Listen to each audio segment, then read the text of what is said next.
This video is going to be on the observation side of hermeneutical principles. And again, hermeneutical principles is the act of studying the scriptures. So now we're going to be looking at, out of those 5 key things of prayer, observation, correlation, interpretation, application, we're going to be looking at the observation side. What does that mean when we're observing the text, and how do we do that? There are many forms of context. The first form of context is the immediate context, which incorporates a pericope of thought. And a pericope is a coherent unit of thought, where a full idea is portrayed by an author.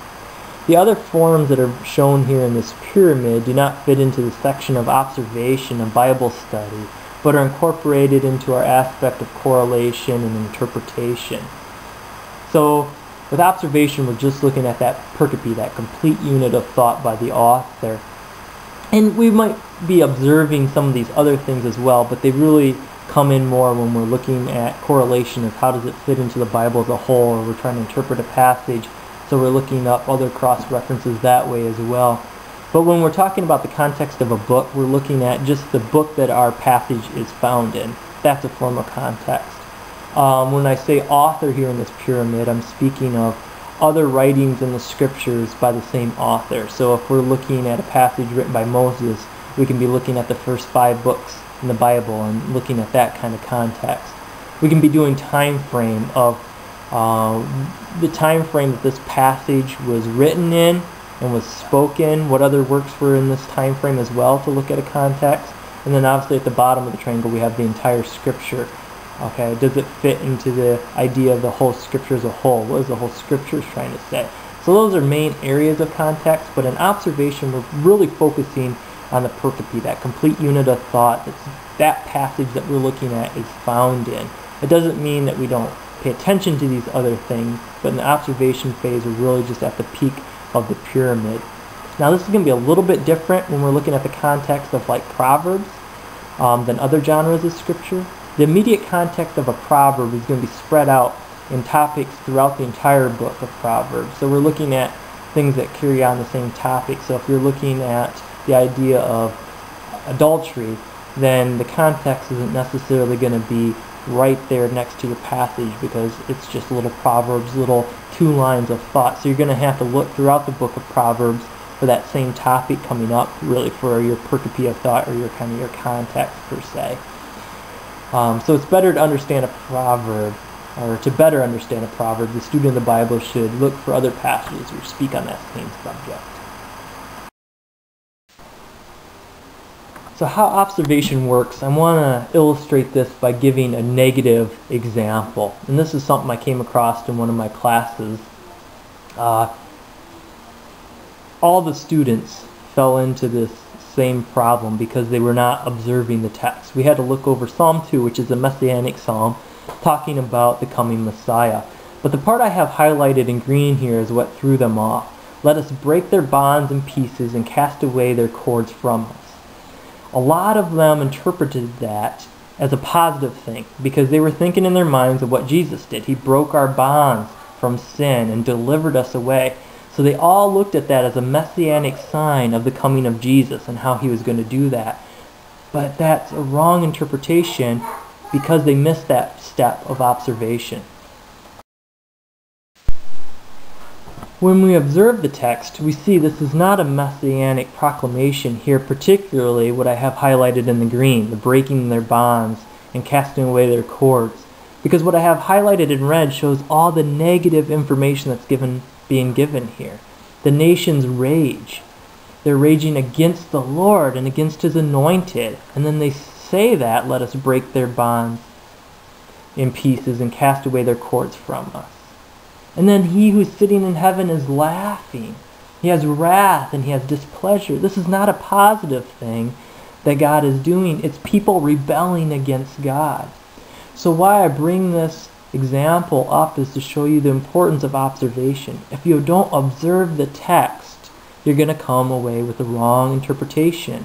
And that's going to lead you to a wrong application, because this has nothing to do with Jesus breaking bonds. This is people trying to break away from Jesus.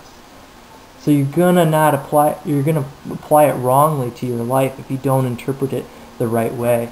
So it can seem very simple, observation, but it's not as simple as it originally sounds, and it's very important to the study of Bible.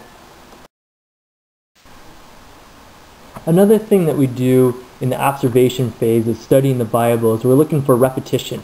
So I bring out the example in Psalm 11, verses 1 through 7. We can see certain words being repeated over and over again. So I have highlighted in red, Lord is repeated multiple times. In green, wicked. In the yellowish color is righteous. And then in the orangish color, upright. So we're looking for repeated words because that's showing us the focus of the author of what he's trying to get across. So that's something in observation you're looking for is repetition. To prepare for interpretation, you'll also want to look for things you feel you need to research or feel are important topics to dig further into in order to better understand a passage. For an example, in the first verse I highlighted the word soul. You may want to look up in a Bible dictionary what a soul is. How does the soul differ from the human spirit or physical body? Is humanity made up of a body, soul, and spirit? Or is the soul a synonym for the body? Or is it a synonym for the spirit? In verse 2 I highlighted bow. How are bows used in those days? In verse 3 and 4, what is the significance of foundations in the temple? Why does the passage speak of the Lord's eyelids? In verse 5 we find the word test. What does the Lord test the righteous? How does the Lord test the righteous? What does it mean to have the Lord hating the soul of the wicked? In verse 6, why do the wicked have coals, fire, and brimstone pronounced on them in the fashion spoken about? In verse 7 we read of the righteous and upright. Who is righteous? Who is upright? Are they synonyms, or do they have different nuances of meaning? What does righteousness and uprightness look like? So these are some things that you're doing in observation as you're preparing yourself for the interpretation phase of saying, what things do I need to look into further? What pieces of this passage are important for interpretation? And then also what's going to be important for my application as well.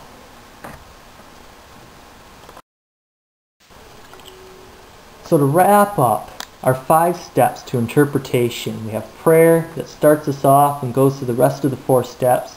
We have observation, what we just looked at now. What does the text say? And here we're looking at the context, how does it fit into the pericope of thought. We're looking at repetitiveness, words that are repeated over and over again. We're looking for things that are important in the text, things that maybe we need to research or find out more information about. And then later we're going to go into correlation to see how does it fit in to the rest of the scriptures using cross-references. We're going to look at interpretation. What does our passage mean? We might be using dictionaries and encyclopedias and cultural books for that. And application then, how does it apply? And we might be using some commentaries for that phase. So those are the 5 main steps again on studying the scriptures.